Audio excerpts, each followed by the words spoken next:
Hey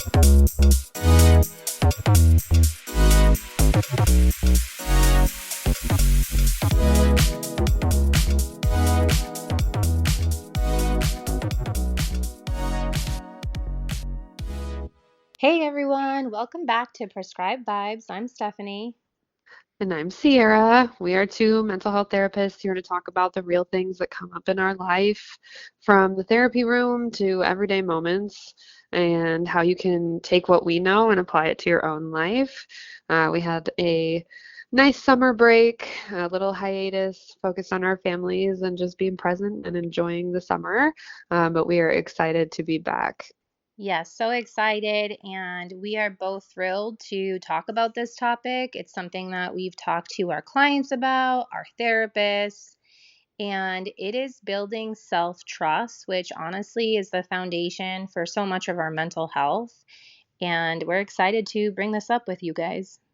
Yeah, definitely. If you can't trust yourself, your decisions, your feelings, your boundaries, you're going to feel pretty lost and unaligned with yourself and out of sync. I think this is something that I bring up with clients often, and they don't recognize how self-trust comes up for them or the ways that they might be struggling for self-trust. So hopefully we can shed some light on different ways you can recognize, oh, this is coming from a place of not trusting myself, and be able to get a better handle on what it looks like to navigate that. And it happens more often than you realize. It kind of sneaks up on you. So, we are going to talk about what self trust actually is, the sneaky ways we lose it, and how to start building it back. So, don't worry, we're going to keep it relatable. We'll give some examples from our own lives, and I think we've both had moments where self trust was, questionable. And that's when we rely on friends and family or journaling or different coping skills. But we'll dive right into that. And by the end of this episode, hopefully you'll walk away with some real tools to strengthen that inner trust muscle and feel a little bit lighter, a little more hopeful in your ability to trust yourself moving forward. So let's start with the basics. Self-trust is the belief that you can rely on yourself, your judgment, your instincts, your ability to handle whatever comes your way. I think that is a huge part of managing our anxiety, is leaning back into our trust in ourselves. So we'll get a little bit more specific about what that looks like. Exactly. And I think, too, it's important to note that when we talk about self trust, it's not about making the perfect decision. It's about trusting that even if things aren't going as planned or don't go as planned, you can navigate it, you can count on yourself, and also not abandon yourself in the process. I think this topic has a lot to do with the relationship you have with yourself and just some of the mental health disorders that we've talked about in the past. I think there's a big correlation with anxiety, self doubt. So I think that's why it encompasses so much more than just building self trust. There are so many other connections that we can make from this topic. Yeah, I love that you mentioned not abandoning yourself, because I do often think that that's part of where our self-trust gets diminished, is when we abandon ourselves. And a lot of times that's through, ways that we've been raised and the way that society kind of teaches us to navigate things. And so, this is a lot about realignment and leaning into you, right? External validation too is a big sign of maybe I don't trust myself as fully as I should if I'm really reliant on that external validation. So we'll work on, oh, my favorite thing, acknowledging. That's a big part of self-trust. That's um, true, though, the validation that we get from external. Yeah, I mean, we're looking for other people to affirm we're on the right track, and we're looking at it the right way. We're making the right decision, rather than being able to lean into ourselves and know that, people are going to have 100,000 different perspectives on this and different opinions of what you should or shouldn't do, how you should or shouldn't feel, but that is not relevant to your actual experience and what's right and best for you. And so we can take that information in as data to factor into our decisions, but it shouldn't be our source for determining those things for ourselves.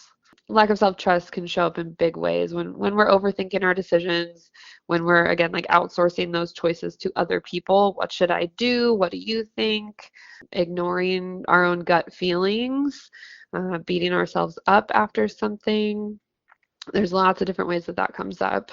And it's so funny to me because it reminds me, I know a lot of people get frustrated when their friends or their family come to them for advice or insight on something, and then they get so frustrated about why did they even ask me if they're not going to do what I told them to do? And I think there's such a misconception about the purpose of checking in with people like that, where it's like, I'm not coming to you to outsource my decision to you.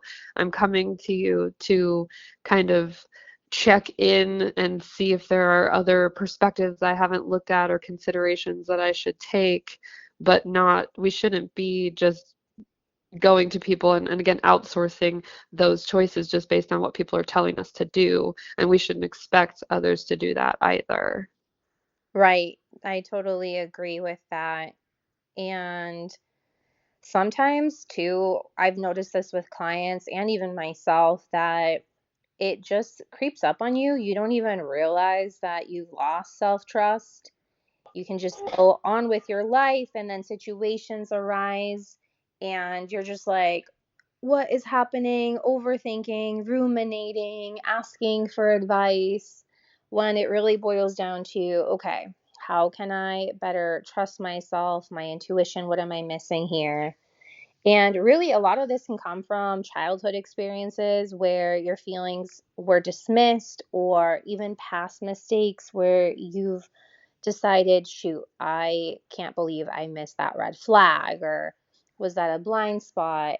I can't trust myself anymore. And we just create these stories, right, that we've talked about, and we assign meanings to certain situations, and our negative core beliefs start to develop. But what I'm basically saying is that it can really sneak up on you. So, this is something to continue to build, be mindful of, and we're going to get into that as well. Yeah, I think that's exactly right. Like this breakdown of trust in ourselves can start so early where maybe we haven't even really formed trust in ourselves fully over the span of our lifetime. Like it never even really had the opportunity to flourish, especially like you said, when our feelings are dismissed, we get into this place of, okay, well, I feel this way, but I'm being told that I shouldn't or that it's wrong for me to feel this way. So now I don't know what to trust. Do I trust the people who are supposed to be teaching me how the world works and what my role is within it, my caregivers? Or am I trusting this feeling that I have because it exists and I can't do anything about that? So yeah, definitely second guessing ourselves because someone else's opinion felt more valid than our own for some reason, or those experiences come up where it's like, oh my gosh, I was so sure about this. How could I have been so wrong?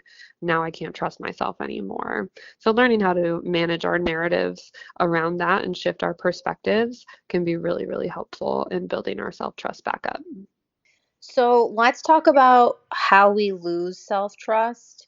And I want to start with saying something a little bit personal. I've talked about it in previous podcast episodes, but for me, I've noticed that oftentimes in my life, less now as I've become aware and worked on boundaries, that I would go along or say yes and agree to things because I wanted to avoid conflict or feeling that I didn't belong.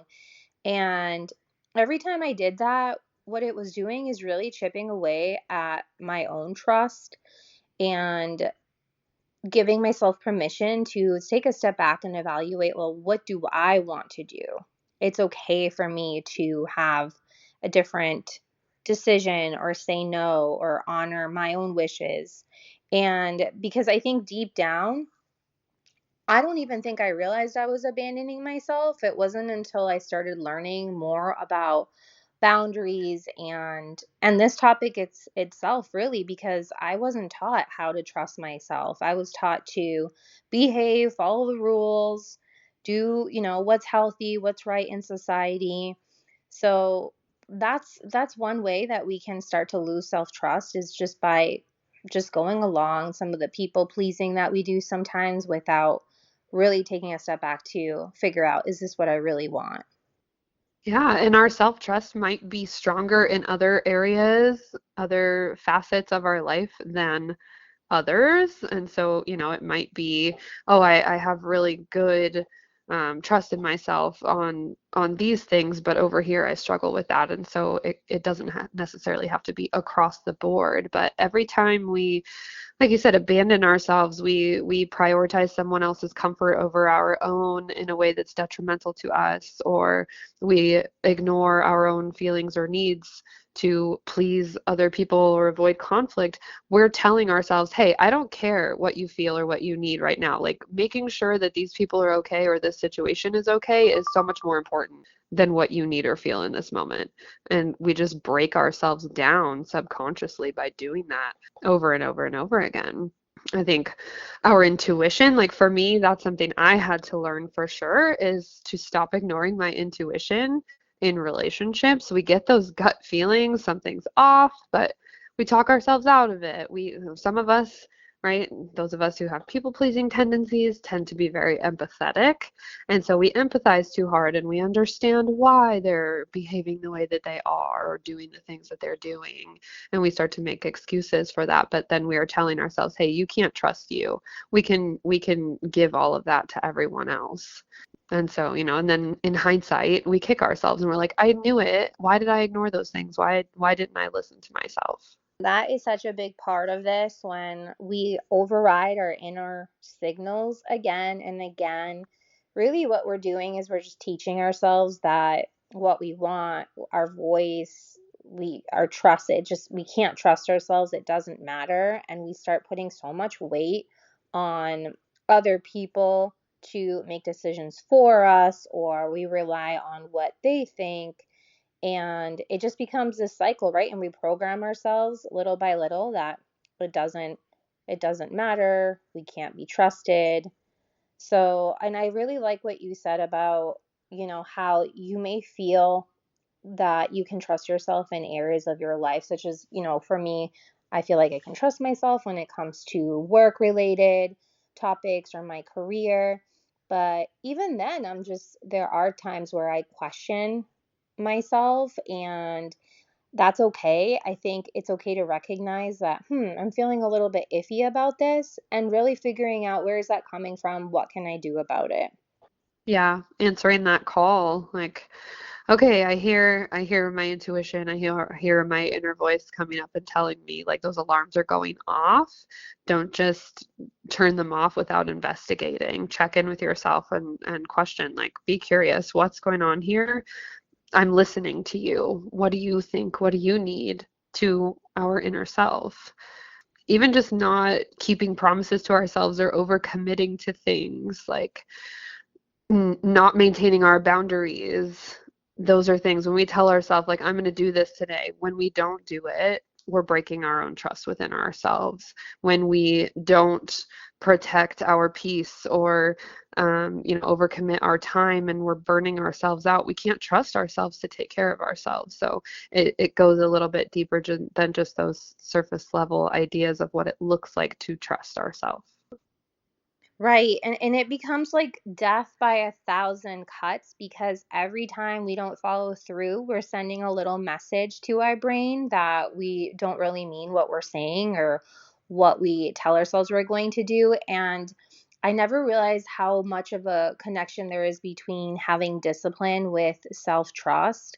And I realized that it was easier to tell myself, okay, I made a commitment to myself to go to the gym or work out daily. And if I don't follow through, right, does this chip away at my self trust? And just looking at it from a perspective of, if I'm telling myself I'm going to do this, can I count on myself? Asking yourselves those questions, can I rely on myself to follow through?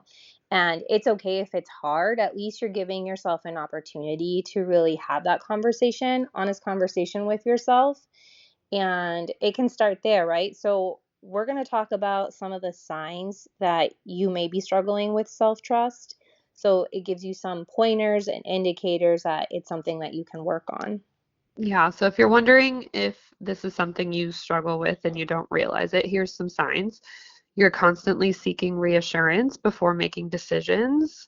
You really overthink small choices down to like, we get frozen in that decision-making process. Like I don't know if I should get the purple pillows or the green ones. It's not something that holds a lot of weight, but we're still really struggling with that. If you feel really disconnected from your feelings or your intuition, like if you kind of feel at odds within yourself, you don't feel like a friend to you. If you're breaking promises to yourself often, we get stuck in those cycles of, I'm going to do it, I didn't do it, I feel bad, I'm going to do it. That's a sign of that. Or if you just avoid making decisions altogether or hoping that someone else will make decisions for you. And I'll add to that, if you feel anxious before or after every decision, or you're in a place of uncertainty, or you're waiting for the wrong thing to happen, that's usually a sign that self trust needs some rebuilding. Yeah. So we've identified this is something we struggle with. We know it's not great. How do we fix it? Because this is definitely something that's possible to rebuild or just construct from the bottom up if it's something we've never really been able to do for ourselves. The first step is very easy. I think sometimes when we get into autopilot, it isn't easy because we're just go, go, go, next task, next activity. The first step is really listening to yourself more often.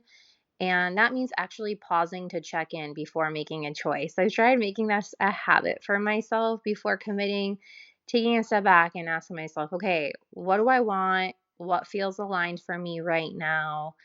And then the hard part comes with honoring the answer.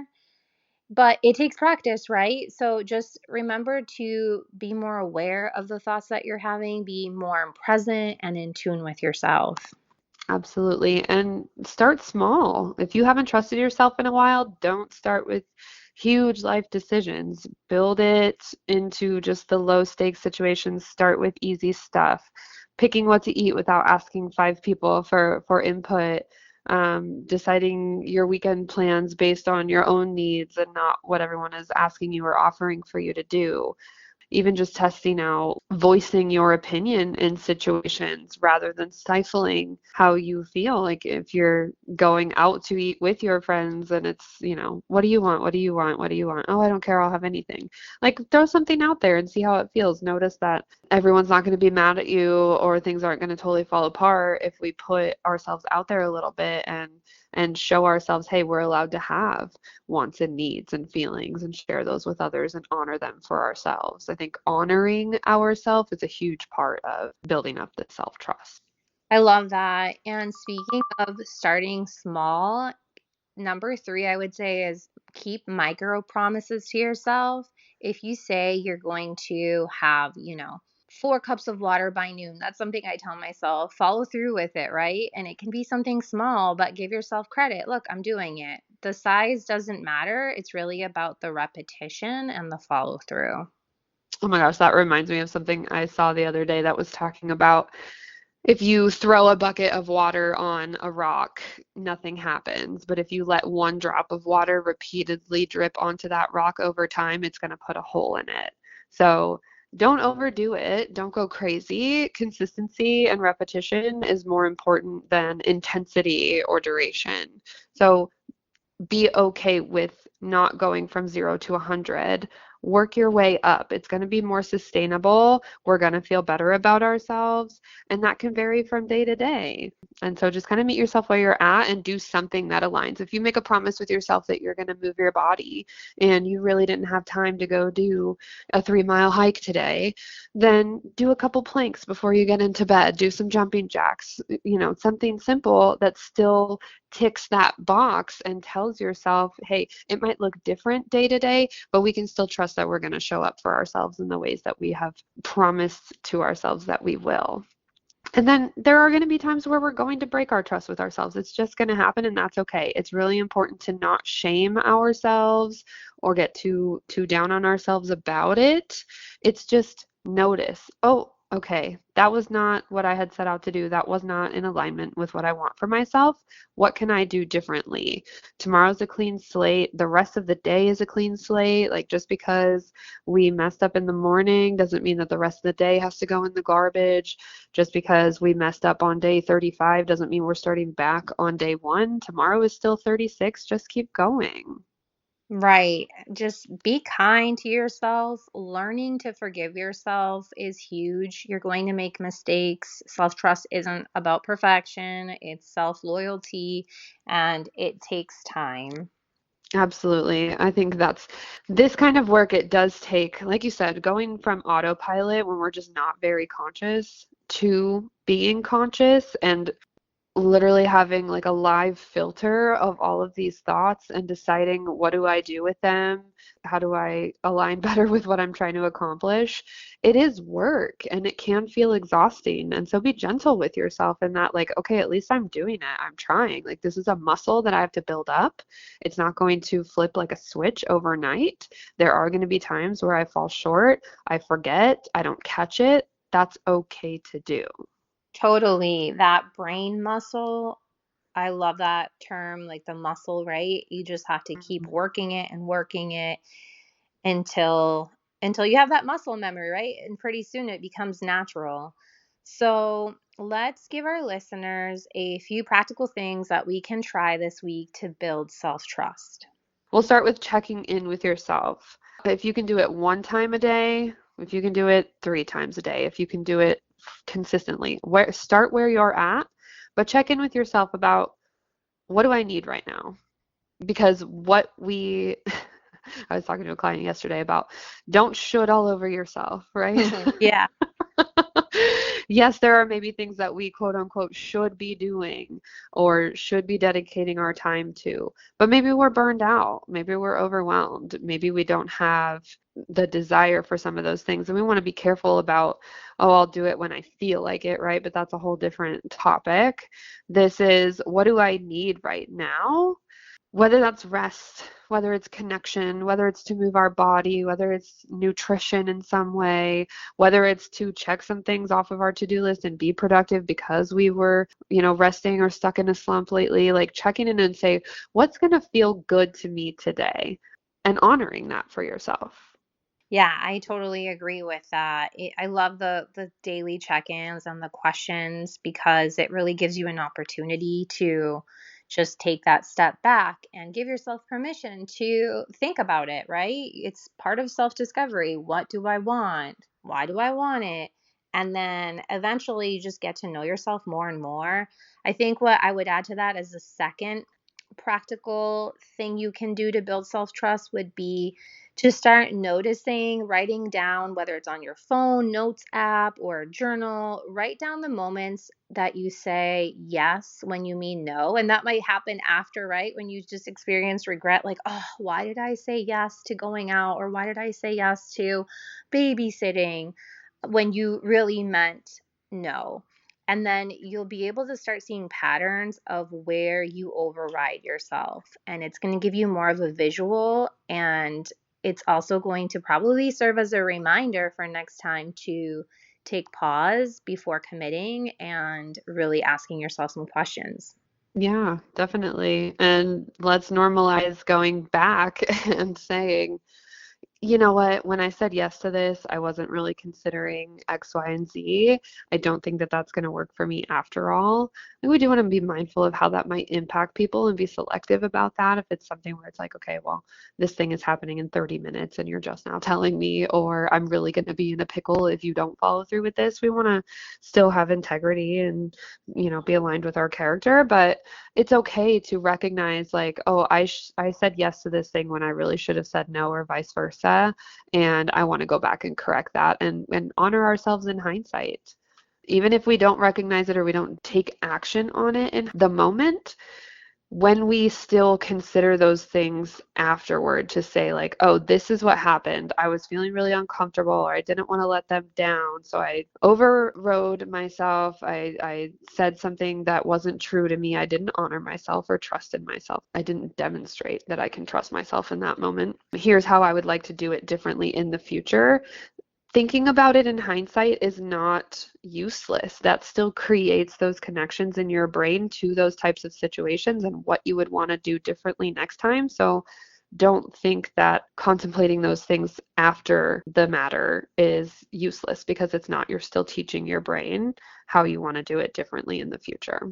And let's celebrate the wins at the end of every day. Like, write down the moments where you trusted yourself, no matter how small. Like, I didn't sit there and contemplate for 3 hours, like what color of that thing to get. I looked them over, picked one, committed, and that felt good. The more you notice the ways that you're aligning with yourself and honoring those needs, the more you'll solidify that within yourself.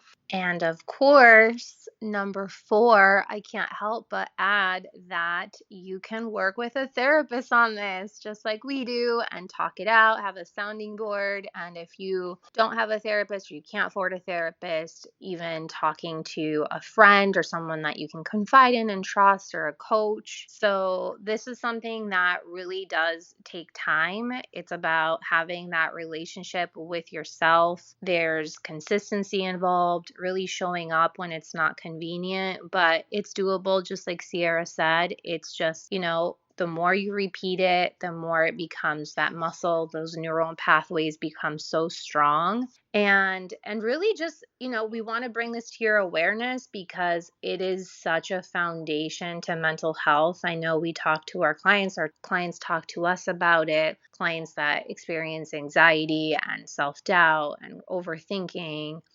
It really comes from that lack of self-trust, but it can be built. We believe in you, and it's just something that, you need to work on, or we need to work on as human beings on a daily basis. Yeah, and I think something too that we can identify as a pretty common barrier is that it's selfish to do that.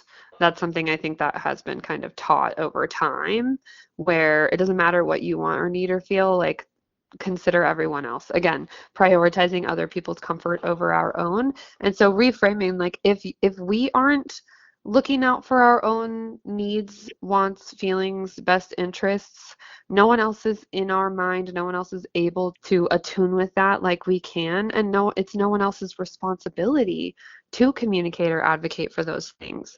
And so it's not selfish. We're going to do these things in ways that are compassionate and kind. We're not going around knocking over people's sandcastles and telling them that they can't build those here, but we're advocating for ourselves, and we're teaching ourselves, hey, I'm a friend to you. I'm someone you can trust and confide in, and I will take that seriously and honor that. Right. Yeah. I think some of those affirmations are so important. Like, I deserve to make time to figure out what I want. I'm worthy of, having compassion for myself and taking a step back, like we talked about. So, all of those are things that we just need to keep in mind, is really the story, the meaning we assign to situations, and the affirmations that go along with building the self-trust. And we really hope that we gave you some ideas today, and maybe a little nudge to make one small promise to yourself today and keep it. Just putting that out there.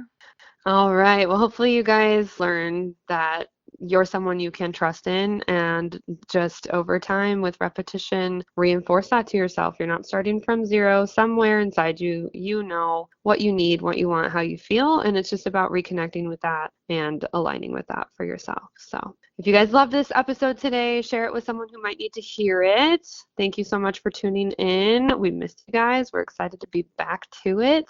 We'd also love to hear your guys' stories. So if there's a topic you want to hear about, if there's something you want to share, you can connect with us on TikTok at Prescribed Vibes. We also have our Facebook page, Prescribed Vibes, as well. So reach out to us, let us know.